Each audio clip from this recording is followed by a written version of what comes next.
Alles, womit ich im Haushalt putze oder was an meine Haut kommt, sollte so rein sein, dass ich es im Zweifelsfall auch essen könnte. Ich weiß, das klingt vielleicht ein bisschen übertrieben, aber genau dieser Gedanke hat bei mir so einiges verändert. Ich hatte nämlich schon als junge Frau immer wieder Ausschlag an den Händen. Mal schlimmer, mal fast weg, aber nie wirklich gut. Irgendwann kam mir der Verdacht, vielleicht liegt es ja an den ganzen Mitteln, die ich so im Haushalt verwende. Also habe ich angefangen, nach Alternativen zu suchen. Und was ich da für ein einfaches, aber wirkungsvolles Mittel entdeckt habe, war Natron. Heute zeige ich euch mal, wofür man Natron so alles verwenden kann. Und wenn euch das interessiert, dann bleibt gern dran und viel Spaß mit dem Video.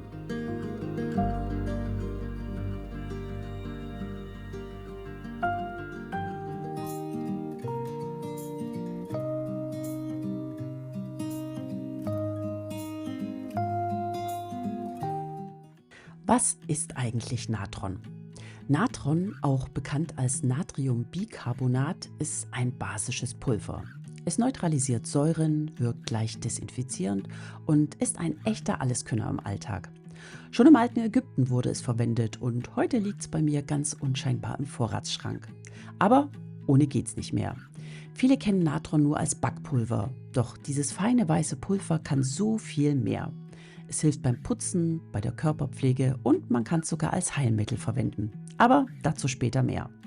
Ich habe damals die Bücher 5 Hausmittel ersetzen eine Drogerie und das Natron-Handbuch für mich entdeckt.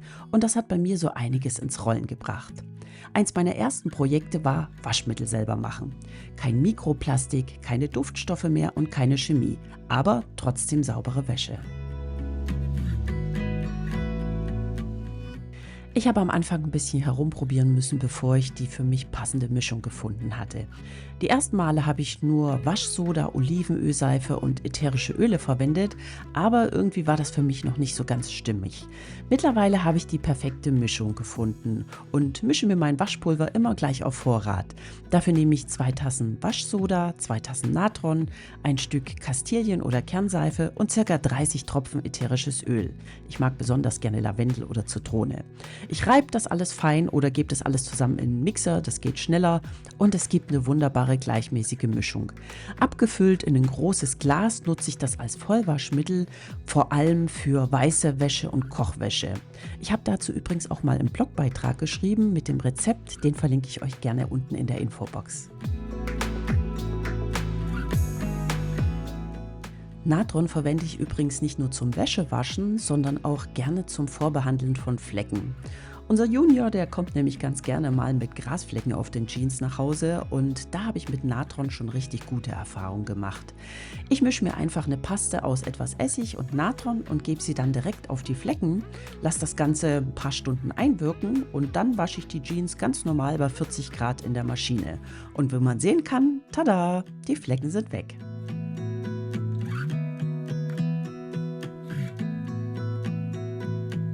Auch in meiner Küche kommt Natron fast täglich zum Einsatz. Zum Beispiel, wenn gelegentlich mal was an der Pfanne anpappt, was, ganz ehrlich, doch ab und zu mal vorkommen kann.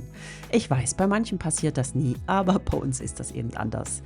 Gerade bei meinen gusseisernen Pfannen, die zwar gut eingebrannt und liebevoll gepflegt sind, aber wenn es um stärkehaltige Lebensmittel geht, wie Kartoffeln oder Nudeln, dann werden die manchmal ein bisschen zickig und dann kann es eben mal so aussehen. Aber mit etwas Natron und Wasser kurz aufgekocht und eingeweicht, ist die Pfanne ganz schnell wieder sauber und zwar ganz ohne Schruppen und Kratzen. Und auch wenn es ein bisschen mehr Pflege braucht, ich liebe meine gusseisernen Pfannen und würde sie für kein Geld der Welt mehr eintauschen.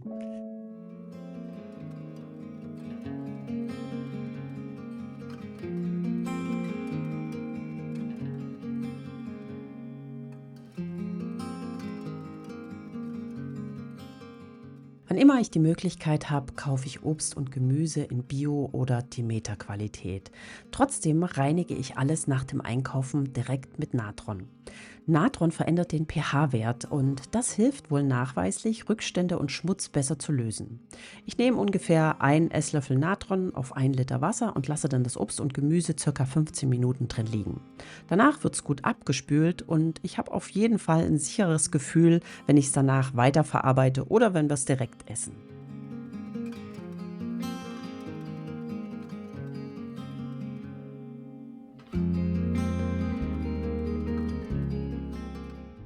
Wer kennt das nicht? Manchmal sind Thermoskanne oder Thermosbecher so verfärbt, dass sich die braunen Ränder von Kaffee oder Tee einfach nicht mehr lösen wollen.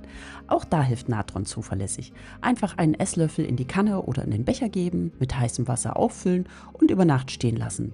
Am nächsten Morgen sind nicht nur die Verfärbungen verschwunden, auch der Geruch wird neutralisiert. Und zwar das Ganze ohne chemische Zusätze.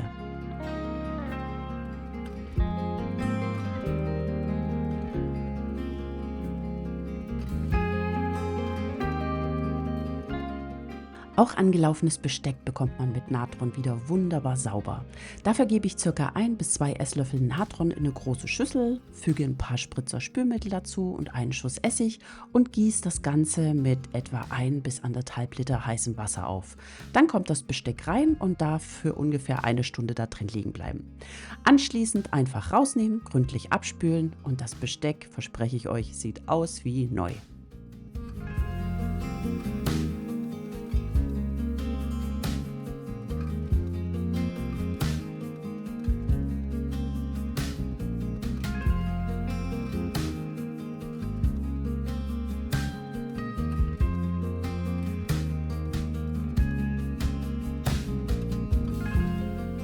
Wer seine Holzbrettchen in der Küche genauso oft benutzt wie ich, der möchte natürlich auch, dass sie lange schön bleiben. Dafür ist eine gründliche, aber schonende Reinigung wichtig. Um meine Bretter zu pflegen, streue ich etwas Natron direkt auf die Oberfläche und reibe dann mit einer halben Zitrone darüber. Das entfernt Verfärbungen, neutralisiert Gerüche und wirkt ganz nebenbei auch noch antibakteriell. Das Ganze noch kurz einwirken lassen, gründlich abspülen und gut trocknen lassen und schon ist das Brettchen wieder frisch, sauber und einsatzbereit.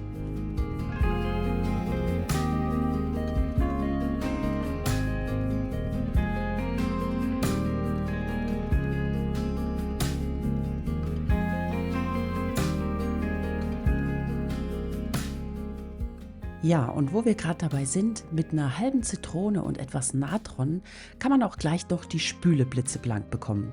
Ich streue immer ein bisschen Natron direkt in die feuchte Spüle und reibe dann mit einer angeschnittenen Zitrone gründlich über die Oberfläche. Dabei entsteht so ein feiner, natürlicher Schaum, der Fett, Seifenreste und leichte Kalkspuren ganz sanft löst. Kurz einwirken lassen und mit heißem Wasser nachspülen. Und schon glänzt die Spüle wieder richtig neu. Eigentlich würde ich ja als erstes den Abfluss reinigen, aber diesmal habe ich es einfach vergessen. Deshalb kommt es jetzt bei mir ein bisschen später dran. Auch dafür gebe ich einfach ein paar Löffel Natron direkt in den Ausguss und gieße heißes Wasser nach. Und schon sprudelt alles schön sauber durch. Das hilft nicht nur gegen unangenehme Gerüche, sondern beugt auch noch leicht Verstopfungen vor. Deshalb soll man das regelmäßig machen. Und für die halbe Zitrone habe ich übrigens auch noch Verwendung. Die landet bei mir nach der Benutzung in der Spülmaschine. Und zwar einfach im Besteckkorb. Das sorgt für einen frischen Duft und kann auch helfen, Kalkablagerung in der Maschine zu reduzieren. Nur noch als kleinen Hinweis, man sollte darauf achten, dass keine Kerne mehr in der Zitrone sind, denn die könnten der Maschine schaden.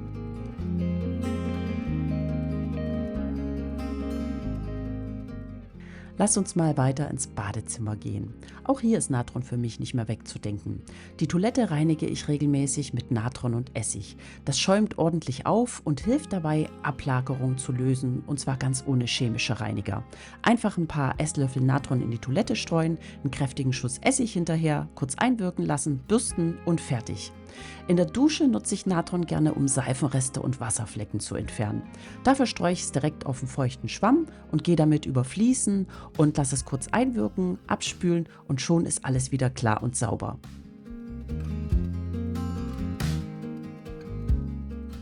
Und dann kann man natürlich Natron auch noch für die Körperpflege benutzen, zum Beispiel fürs Haarewaschen. Das reinigt die Kopfhaut tief und entfernt Fett und Rückstände, aber es kann auch austrocknend wirken und den pH-Wert stören. Deshalb empfiehlt sich danach immer eine saure Rinse mit Apfelessig zu machen. Das bringt den pH-Wert wieder ins Gleichgewicht und macht das Haar glatt und glänzend. So bleibt die Kopfhaut schön gesund und die Haare werden gleichzeitig gepflegt.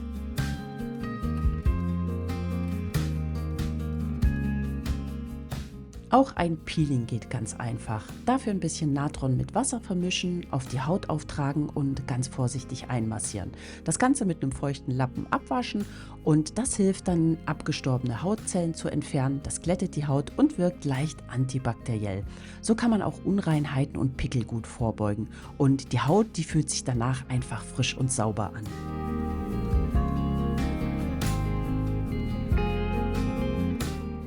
Auf Fußbäder mit Natron, da hat schon meine Oma geschworen. Das neutralisiert unangenehme Gerüche, entspannt die Füße und kann sogar das Wachstum von Bakterien und Pilzen hemmen. Außerdem hilft es, den pH-Wert der Haut zu regulieren und hinterlässt ein schönes, frisches, sauberes Gefühl. Ich mache das wirklich gern, nur im Moment leider nicht, weil ich habe mir den Zehennagel der großen Zehe abgerissen und der muss erstmal in Ruhe heilen, bevor ich mir wieder Fußbäder gönne.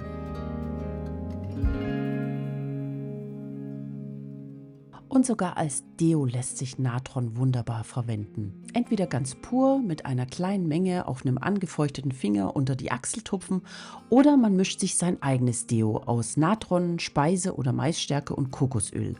Ich selber habe es noch nicht ausprobiert, habe aber mal eins geschenkt bekommen. Aber ich kann euch das Rezept gerne in der Infobox verlinken, denn meine Tochter macht das regelmäßig und die schwört da drauf.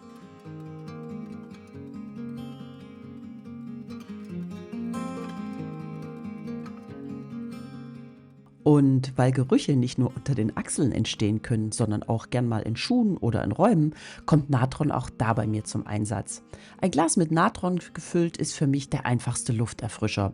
Ich decke es einfach mit einem Stückchen Stoff ab und mache es mit dem Gummi fest und fertig. Und wenn ich Lust und Laune habe, dann gebe ich auch noch gern ein paar Tropfen ätherisches Öl dazu, wie zum Beispiel Lavendel, Zitrone oder Orange. Das riecht nicht nur angenehm, sondern hilft auch, Gerüche besser zu binden. Und auch bei stinkigen Teenager-Schuhen wirkt Natron so richtig gut. Dafür fülle ich etwas in leere Teebeutel und lege sie einfach über Nacht in die Schuhe. Und am nächsten Morgen sind die schlimmsten Gerüche wie weggeblasen. Und zwar ganz ohne künstliche Düfte.